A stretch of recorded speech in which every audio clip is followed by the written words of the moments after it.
আমার রাস্তা ছাড়ো। ছাড়বো না। কেন পাগলামি করছো বলো তো? আর 20 দিন বাদে ফাইনাল পরীক্ষা, এরকম পাগলামি করতে থাকলে তো পরীক্ষাও ঠিকভাবে দিতে পারবো না। এইসব প্রেম ভালোবাসা বাদ দিই, পড়াশোনার দিকে মন দাও। দেবো কি করি? আমার কিচ্ছু ভালো লাগে না। তুমি শুধু একবার বলো আমাকে ভালোবাসো, আমি কথা দিছি আমার পরীক্ষা শেষ না হওয়া পর্যন্ত তোমাকে একটু ডিস্টার্ব করবো না। তুমি বুঝতে পারছো না কেনে? আমি তোমাকে ভালোবাসলেও আমাদের এই ভালোবাসা তোমার ভাই জীবনে মেনে নেবে না। সব নেবে, ভাইকে রাজি করানোর দায়িত্ব আমার। তুমি শুধু একবার বলো না আমাকে ভালোবাসো। দেখো, ছেলে মানুষের মতো কথা বলো না। তুমি যেটা বলছো এটা কোনোভাবে সম্ভব না। দেখে রাস্তা ছাড়ো। তাহলে তুমি আমাকে ভালোবাসবে না? না। ঠিক আছে ঠিক আছে, যাও। দু ঘন্টা পরে এসে আমার বড় মুখ দেখে যাও। এই সালমা, পাগল হয়ে গেছো নাকি? হ্যাঁ, আমি পাগল হয়ে গেছি। বিশ্বাস করো টনি, তোমাকে না পারলে আমি মরে যাবো। পাগলি কোথায় গেল? তুমি মরে গেলে আমার কি হবে? মানে? আমিও তোমাকে অনেক ভালোবাসি, কিন্তু এই কথাটা নিজের পায়ে দাঁড়ানোর পর তোমাকে বলতে চাইছিলাম। সত্যি? সত্যি। I love you.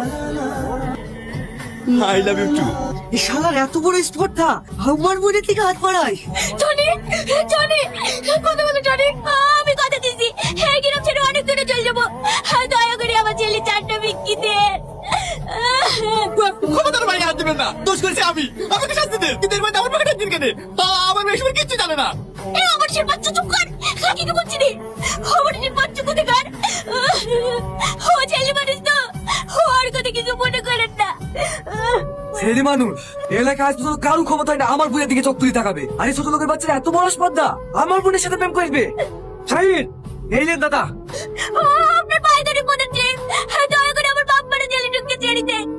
আমি শুধু ওই ছেলেটুককে আঁকড়ে ধরে বেঁচে আছি।